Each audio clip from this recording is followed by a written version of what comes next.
In the days of Amraphel, king of Shinar, Arioch, king of Elasar, Chedorlaomer, king of Elam, and Tidal, king of Goyim, they made war with Bera, king of Sodom, and with Birsha, king of Gomorrah, Shinab, king of Admah, and Shemaber, king of Zeboim, and the king of Bela, also called Zoar.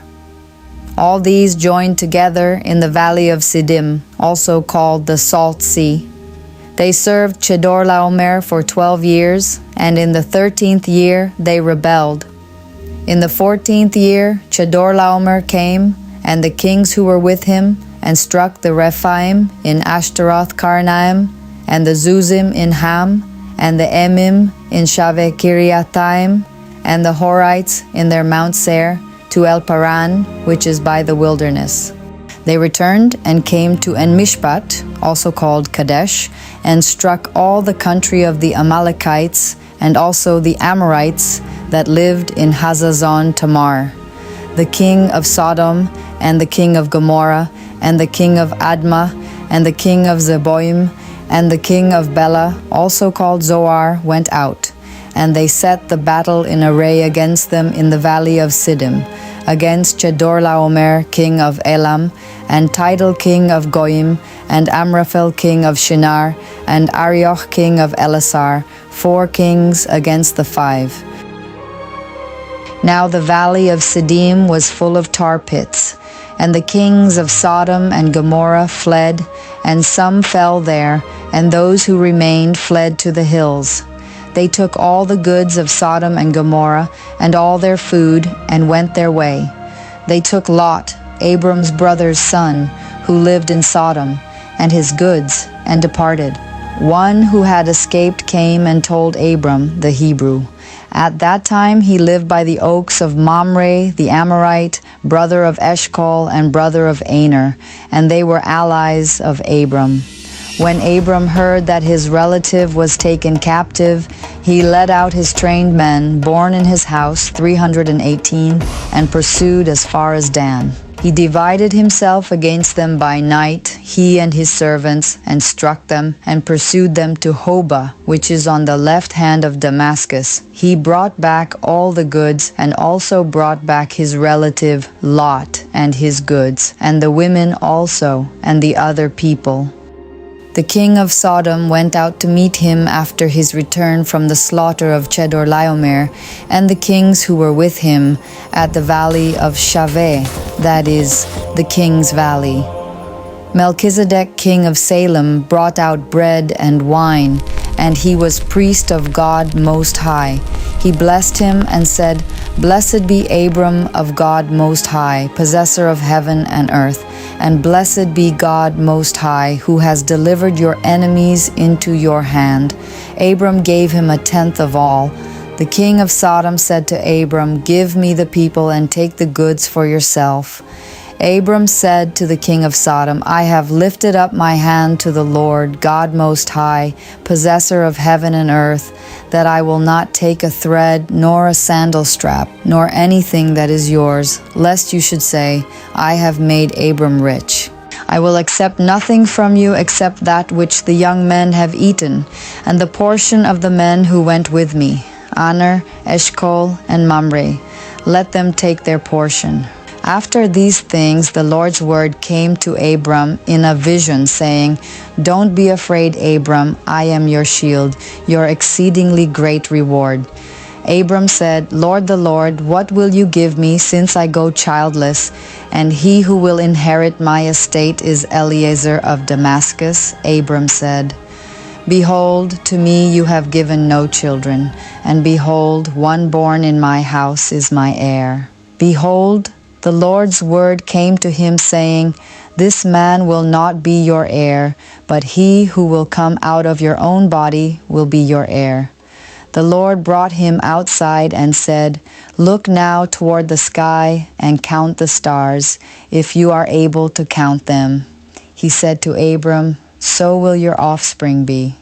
He believed in the Lord, who credited it to him for righteousness. He said to Abram, "I am the Lord who brought you out of Ur of the Chaldees, to give you this land to inherit it." He said, "Lord the Lord, how will I know that I will inherit it?" He said to him, "Bring me a heifer 3 years old, a female goat 3 years old, a ram 3 years old, a turtle dove, and a young pigeon." He brought him all these and divided them in the middle and laid each half opposite the other. But he didn't divide the birds. The birds of prey came down on the carcasses, and Abram drove them away. When the sun was going down, a deep sleep fell on Abram. Now terror and great darkness fell on him. He said to Abram, "Know for sure that your offspring will live as foreigners in a land that is not theirs, and will serve them. They will afflict them 400 years. I will also judge that nation whom they will serve. Afterward, they will come out with great wealth, but you will go to your fathers in peace. You will be buried at a good old age. In the 4th generation, they will come here again, for the iniquity of the Amorite is not yet full." It came to pass that, when the sun went down and it was dark, behold, a smoking furnace and a flaming torch passed between these pieces. In that day the Lord made a covenant with Abram, saying, "I have given this land to your offspring, from the river of Egypt to the great river, the river Euphrates, the Kenites, the Kenizzites, the Cadmonites, the Hittites, the Perizzites, the Rephaim, the Amorites, the Canaanites, the Girgashites, and the Jebusites." Now Sarai, Abram's wife, bore him no children. She had a servant, an Egyptian, whose name was Hagar. Sarai said to Abram, "See now, the Lord has restrained me from bearing. Please go in to my servant. It may be that I will obtain children by her." Abram listened to the voice of Sarai. Sarai, Abram's wife, took Hagar the Egyptian, her servant, after Abram had lived 10 years in the land of Canaan, and gave her to Abram her husband to be his wife. He went into Hagar, and she conceived. When she saw that she had conceived, her mistress was despised in her eyes. Sarai said to Abram, "This wrong is your fault. I gave my servant into your bosom, and when she saw that she had conceived, I was despised in her eyes. The Lord judge between me and you." But Abram said to Sarai, "Behold, your maid is in your hand. Do to her whatever is good in your eyes." Sarai dealt harshly with her, and she fled from her face.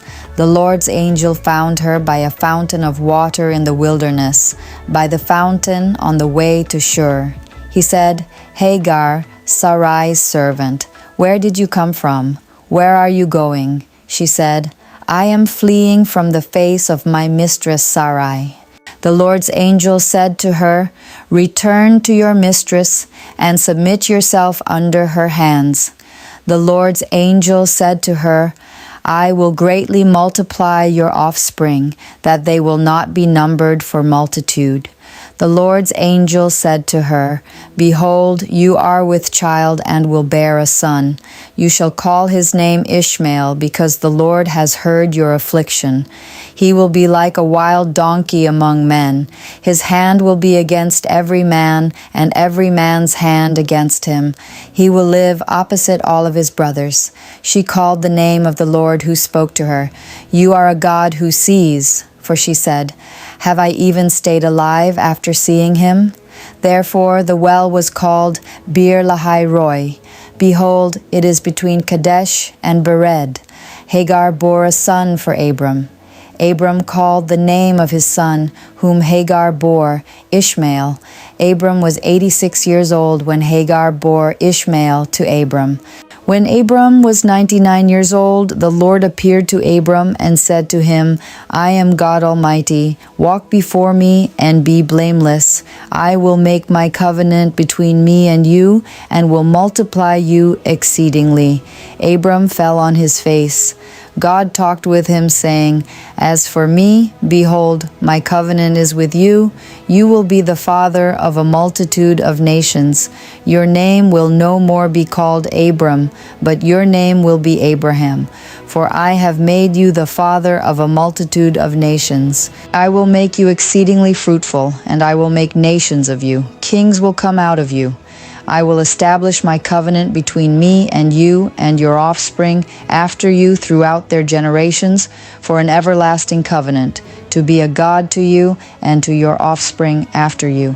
I will give to you and to your offspring after you the land where you are traveling, all the land of Canaan, for an everlasting possession. I will be their God." God said to Abraham, "As for you, you will keep my covenant, you and your offspring after you throughout their genera. This is my covenant, which you shall keep between me and you and your offspring after you. Every male among you shall be circumcised. You shall be circumcised in the flesh of your foreskin. It will be a token of the covenant between me and you. He who is 8 days old will be circumcised among you, every male throughout your generations. He who is born in the house or bought with money from any foreigner who is not of your offspring. He who is born in your house and he who is bought with your money must be circumcised. My covenant will be in your flesh for an everlasting covenant. The uncircumcised male who is not circumcised in the flesh of his foreskin, that soul shall be cut off from his people. He has broken my covenant."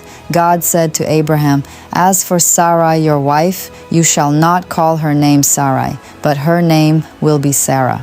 I will bless her, and moreover I will give you a son by her. Yes, I will bless her, and she will be a mother of nations. Kings of peoples will come from her." Then Abraham fell on his face and laughed and said in his heart, "Will a child be born to him who is 100 years old? Will Sarah, who is 90 years old, give birth?" Abraham said to God, "Oh, that Ishmael might live before you." God said, "No, but Sarah, your wife, will bear you a son. You shall call his name Isaac. I will establish my covenant with him for an everlasting covenant for his offspring after him. As for Ishmael, I have heard you. Behold, I have blessed him, and will make him fruitful, and will multiply him exceedingly. He will become the father of 12 princes, and I will make him a great nation. But my covenant I establish with Isaac, whom Sarah will bear to you at this set time next year." When he finished talking with him, God went up from Abraham. Abraham took Ishmael his son, all who were born in his house, and all who were bought with his money, every male among the men of Abraham's house, and circumcised the flesh of their foreskin in the same day as God had said to him. Abraham was 99 years old when he was circumcised in the flesh of his foreskin. Ishmael, his son, was 13 years old when he was circumcised in the flesh of his foreskin. In the same day both Abraham and Ishmael, his son, were circumcised. All the men of his house, those born in the house and those bought with money from a foreigner, were circumcised with him. The Lord appeared to him by the oaks of Mamre as he sat in the tent door in the heat of the day.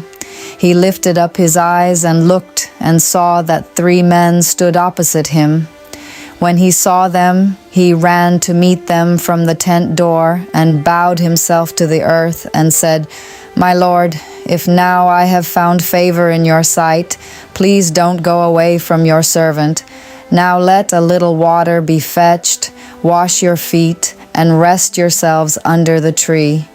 I will get a morsel of bread so you can refresh your heart. After that you may go your way, now that you have come to your servant."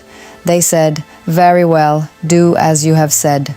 Abraham hurried into the tent to Sarah and said, "Quickly prepare 3 seahs of fine meal, knead it, and make cakes."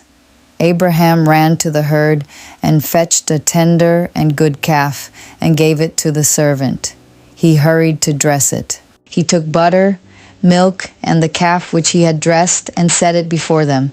He stood by them under the tree, and they ate. They asked him, "Where is Sarah, your wife?" He said, "See, in the tent." He said, I will certainly return to you when the season comes round. Behold, Sarah your wife will have a son. Sarah heard in the tent door, which was behind him. Now Abraham and Sarah were old, well advanced in age. Sarah had passed the age of childbearing.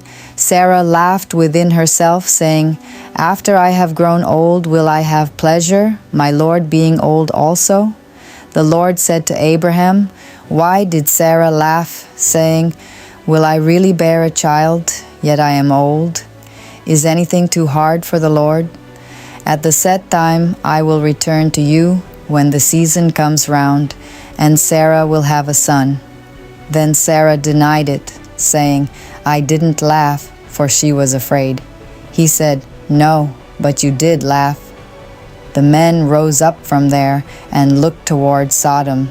Abraham went with them to see them on their way. The Lord said, Will I hide from Abraham what I do, since Abraham will surely become a great and mighty nation, and all the nations of the earth will be blessed in him? For I have known him to the end that he may command his children and his household after him, that they may keep the way of the Lord, to do righteousness and justice, to the end that the Lord may bring on Abraham that which he has spoken of him. The Lord said, Because the cry of Sodom and Gomorrah is great, and because their sin is very grievous, I will go down now, and see whether their deeds are as bad as the reports which have come to me. If not, I will know. The men turned from there and went toward Sodom, but Abraham stood yet before the Lord. Abraham came near and said, Will you consume the righteous with the wicked? What if there are 50 righteous within the city? Will you consume and not spare the place for the 50 righteous who are in it?